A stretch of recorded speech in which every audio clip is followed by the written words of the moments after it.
Bien amigos, comenzamos con este segundo video de un curso de límites. En el video anterior estuvimos hablando sobre la definición del límite, hicimos un estudio geométrico y un análisis geométrico del mismo, explicamos algunas cosas que tienen que ver con lo que atendencia significa, lo que significa tender a un valor por la parte izquierda y por la parte derecha de este valor. Y ahora vamos a hablar sobre límites laterales, sobre algunos teoremas y sobre las formas indeterminadas y determinadas de los límites. Cabe destacar que no vamos a tratar los temas teóricos tan profundos para no hacer tan pesado el abordaje de lo que queremos llegar. Empecemos entonces. Cuando nos referimos al límite de una función, cuando x tiene un valor por su derecha o por su izquierda, diremos que es un límite lateral izquierdo o derecho según sea el caso del límite. Así escribiremos como sigue. Fíjense, el límite cuando x tiende a x0 por la izquierda viene dado de la forma límite cuando x tiende a x sub 0 por la izquierda de f de x igual a L. Cuando nos referimos a este menos que está acá, no estamos diciendo que x sub 0 sea un número negativo o que x tienda a x sub 0 por alguna parte negativa, como suelen pensar muchas veces y me ha pasado con algunos estudiantes. Acá lo que queremos decir es que x tiende a x sub 0 por la parte izquierda de x sub 0. Para entender esto, los que no entiendan, vean el video anterior y ahí explicamos un poco de qué trata. De igual forma, tenemos el límite cuando x tiende a x sub 0 por la derecha y viene dado por esta expresión. Lo único que cambian las expresiones es el menos que está acá y el más que está acá, que hacen referencia al sentido en el que nos acercamos. Luego tenemos el siguiente teorema. El límite cuando x tiende a x sub 0 de f de x existe y es igual a L si solo si el límite cuando x tiende a x sub 0 por la izquierda de f de x y el límite cuando x tiende a x sub 0 por la derecha de f de x existen y son iguales a L. Vamos a ver, como hemos venido haciendo de forma gráfica, el significado y para entender un poco qué significa. Veamos. Consideramos la siguiente función f de x y planteémonos las siguientes preguntas. ¿Quién es el límite cuando x tiende a menos 1 por la izquierda de la función f de x? De igual manera, el límite cuando x tiende a menos 1 por la derecha de f de x. Y también vamos a considerar el límite cuando x tiende a 2 por la izquierda de f de x. Y el límite cuando x tiende a 2 por la derecha de f de x. Fíjense lo siguiente. En la manera en la que nos acercamos a menos 1 por el lado izquierdo, cuando observamos la función, cada vez que nos acercamos a menos 1, nos acercamos a qué altura nos acercamos a 3. Es decir, cuando x tiende a menos 1 por la izquierda, ¿qué pasa con la función f de x? La función f de x tiende a 3. También podríamos decir que, fíjense que la manera en que nos acercamos a 3 es por la parte de abajo. Podríamos decir que la función f de x tiende a 3 por la parte de abajo o por debajo. Entonces, tenemos acá que el límite cuando x tiende a menos 1 por la izquierda es igual a 3 o a 3 por la parte de abajo. Fíjense, ahora cuando nos acercamos a menos 1 por la derecha, en la medida en que nos acercamos a menos 1, fíjense que en la función cada vez nos acercamos a menos 1 por la parte de encima. Entonces cuando x tiende a menos 1 por la derecha, la función f de x tiende a menos 1 por encima. Y acá, bueno, estaríamos diciendo que esto es menos 1 por encima.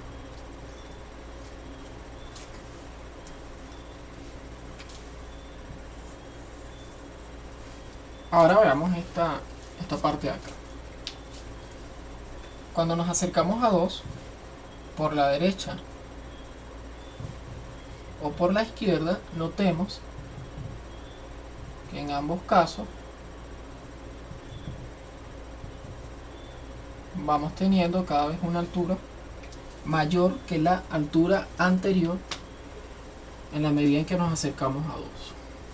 Y esta función tiende a infinito cuando nos acercamos a 2. Esto que está acá es una discontinuidad de la función f de x en 2, donde la función en torno al 2 tiende a irse a infinito. Entonces en cualquiera de los dos casos, cuando x tiende a 2 por la izquierda o x tiende a 2 por la derecha, la función f de x tiende a infinito. O sea, si tenemos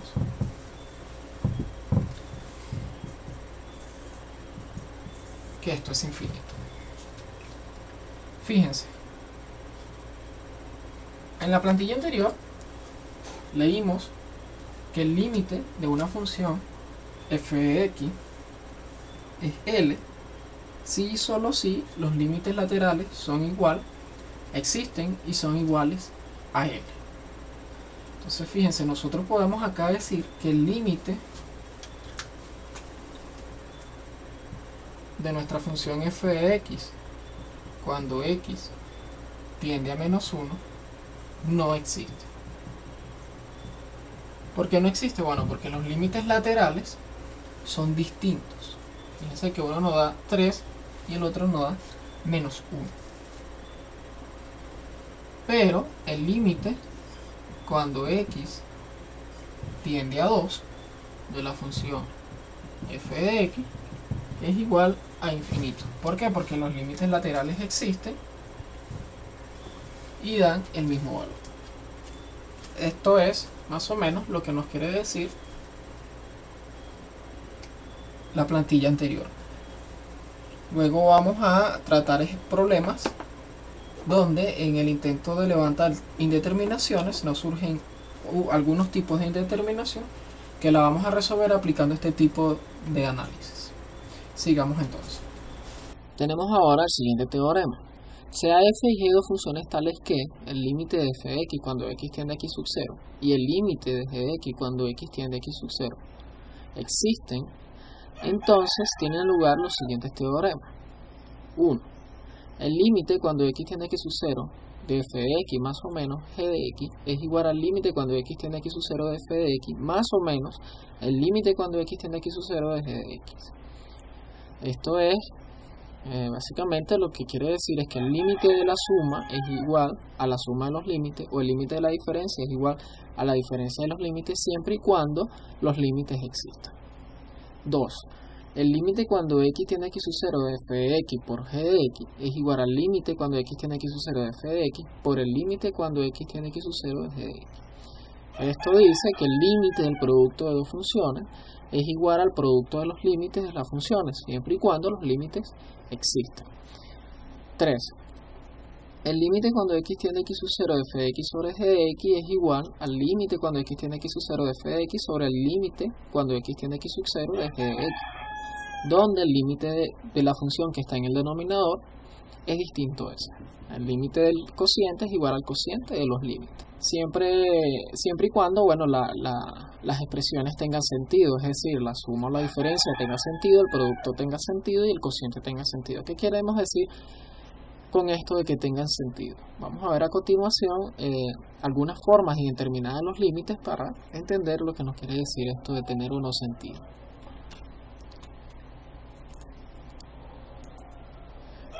Fíjense, tenemos a continuación formas indeterminadas que surgen a operar con límites. Las siguientes son formas indeterminadas y veremos cómo hacer el levantamiento de las mismas según sea el caso. Quiero acotar que voy a hablar acá sobre formas determinadas e indeterminadas en los límites y que no necesariamente están todas acá anotadas. En lo sucesivo del curso vamos a ir observando otras que, bueno, vamos a ir usando y explicando en lo sucesivo. Como pueden ver, acá tenemos algunas formas indeterminadas como lo son infinito sobre infinito, 0 sobre 0, k sobre 0 con k un número real, infinito menos infinito, infinito por 0, 1 al infinito, 0 a la 0 y infinito a la 0. Formas determinadas son estas que tenemos acá como k sobre infinito, que es igual a 0, siempre y cuando k sea distinto de 0, es decir, k sea un número finito real. Infinito por infinito es igual a infinito, infinito más infinito igual a infinito, menos infinito igual a menos infinito, k elevado al infinito es igual a infinito siempre y cuando k sea distinto de 0 y distinto de 1. Si k es igual a 0 o k es igual a 1, caemos acá en las formas indeterminadas que hemos colocado. Entonces, ahora abordaremos lo que es la sustitución ingenua. Esto no vamos a hablar de la sustitución ingenua de forma teórica, sino que lo vamos a ver de una forma práctica para entenderlo y manejarlo mucho más rápido. Veamos. Ahora hablaremos un poco de lo que es la sustitución ingenua, de manera muy práctica. Fíjense, en la proposición que nos plantean a continuación dice: haga sustitución ingenua en los siguientes límites y observe su resultado.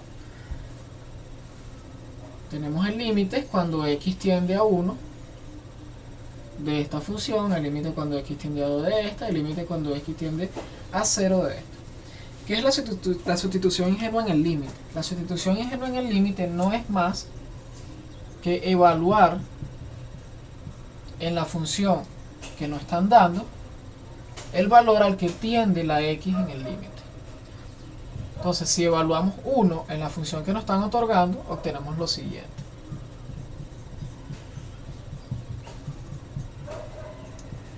Y acá obtenemos 0 sobre 0. Como observamos en la plantilla anterior, 0 sobre 0 es una forma indeterminada. Es decir, que esto hasta ahora para nosotros carece de sentido. ¿Qué vamos a hacer con esto? Más adelante vamos a ver formas, métodos que vamos a usar para levantar este tipo de determinaciones y hallar si el límite existe, si no existe o si es posible llevarlo a una forma determinada. Esto que coloco acá, S.I, es la abreviatura de sustitución ingenua. Entonces, para hacer énfasis que lo vamos a hacer en sustitución ingenua en el límite para ver qué sucede. Acá sería, en lugar de x, colocamos 2 al cuadrado más 1 y esto es igual a 5.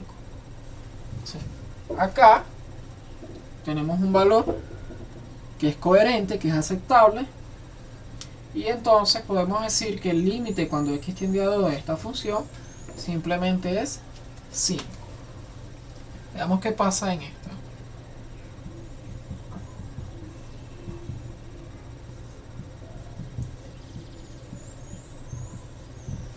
Acá también nos da una forma indeterminada del tipo k sobre 0 con k distinto de 0. Y bueno, esto es para que tengan una idea de qué significa hacer la sustitución ingenua en el límite. Gracias por ver este video. En los próximos videos vamos a ver cómo trabajar este tipo de determinaciones y dependiendo también de qué funciones tengamos en el límite. Gracias, hasta luego. No olviden suscribirse, darle like.